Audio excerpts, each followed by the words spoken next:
Hey guys, it's Athena. Welcome back to Wicked Recovery. My name's Athena Beth Black. I have another channel on YouTube. It's called Athena Beth Black, but this channel is my recovery channel. I took great inspiration from Paul Churchill and his podcast, Recovery Elevator. Give it a listen, it's amazing. And the wonderful Peter Mon, who has 6 channels, one of which is called Peterisms, and that is his channel where he puts out a daily video with a meditation story about his life.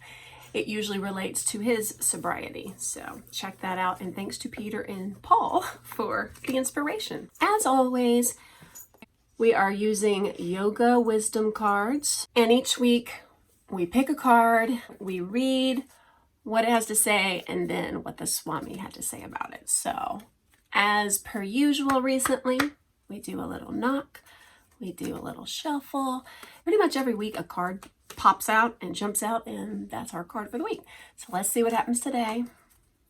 Oh, okay, yeah, we got a jumper. So here's what the message looks like. If it's focused, I can't tell. I love the picture. Ooh, okay. If you are content, your daily needs will be met. This goes very well along with the last 2 weeks where the message is a little bit like, if you want to be happy, then be happy. It's not quite, but all right. If you want to be content, or if you are content, then your daily needs will be met. I mean, yeah. Let's see what our beloved Swami Satchidananda said about that. In yoga, all that we want is a balanced and contented mind. It's not how much you have that is going to make you happy. The more you run after things, the more they go away. If you are contented, things come to you by themselves, even if you don't want them. Have a trial week without wanting. Stop wanting anything. See how many things come to you. Because everything and everybody likes to be with a contented person. If you are happy, everything comes. You should bring out the fragrance of happiness. When there is nice fragrance, when there is honey in you, you don't have to advertise for the bees to come to you. Okay, I like that better than you win more flies with honey than vinegar. It's more like my little growler. It's more like if you have honey, they're gonna just come to you. You don't have to beg or advertise or say, yo, I need some bees up in here. Interesting, no? I'll tell you something. The word content really popped out for me. I've been doing Duolingo for 550 days or however many days now. It's been a while. And I've been doing French, and the word content is happy. It's a word for happy.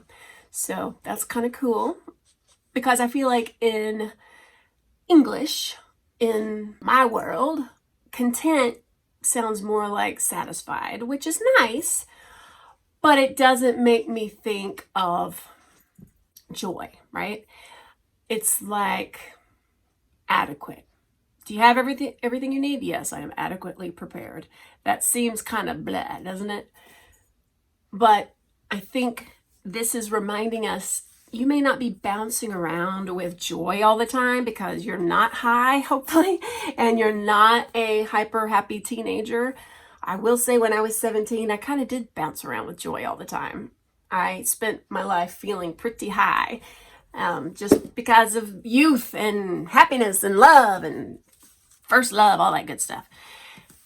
These days, I wouldn't say I walk around overjoyed or gushing with happiness all the time, but I feel like I have a good level of contentment.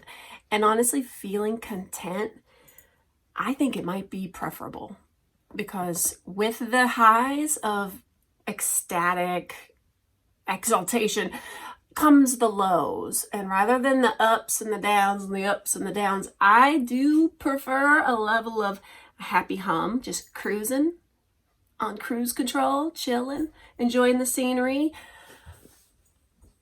I do also believe that you can't attract something if you are walking around feeling the lack of something. That's big. Yes, that sounds like law of attraction. Yes, that sounds like The Secret. It is, right? But I think you can't always fake it. To fake it till you make it. I don't think you can fake it that you're cool, you don't want anything, you're cool, in hopes that it's going to come to you. Because what's happening is you still got the energy. You still are putting out the vibe of, I want something so bad. I want this thing so bad. I want. I'm cool. I don't care. But I really want. Like, the universe isn't going to fall for that, right?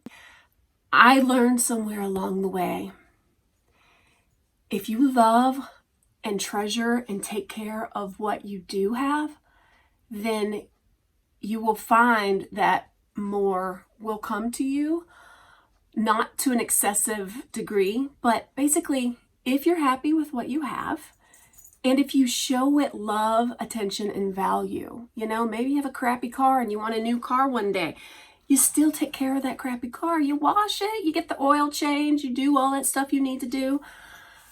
And then one day, I think you will come into being able to have a new car because I don't know if it really works like this, but it kind of makes a type of sense to my head and the way I think.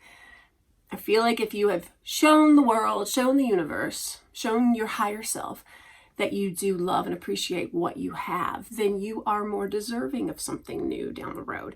If you're a person who literally never gets enough, never can have enough, you buy everything, it satiates that desire, that yearning for something new for like a minute, maybe even a day or two.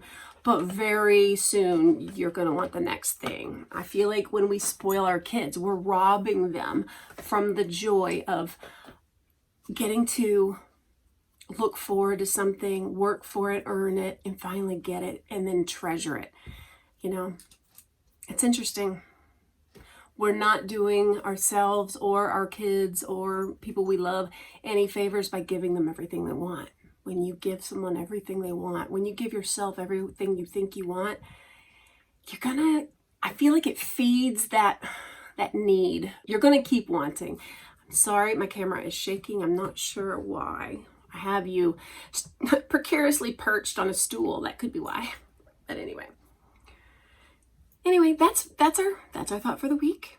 See how that might be beneficial to your week. Maybe before you throw something in the cart, before you hit place order, maybe stop and think,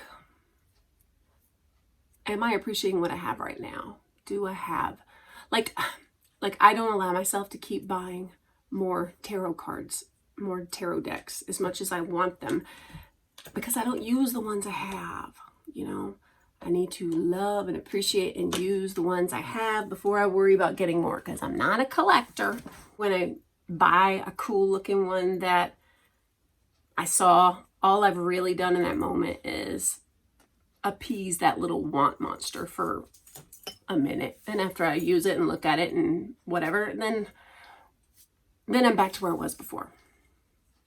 That's enough. I've talked a very long time.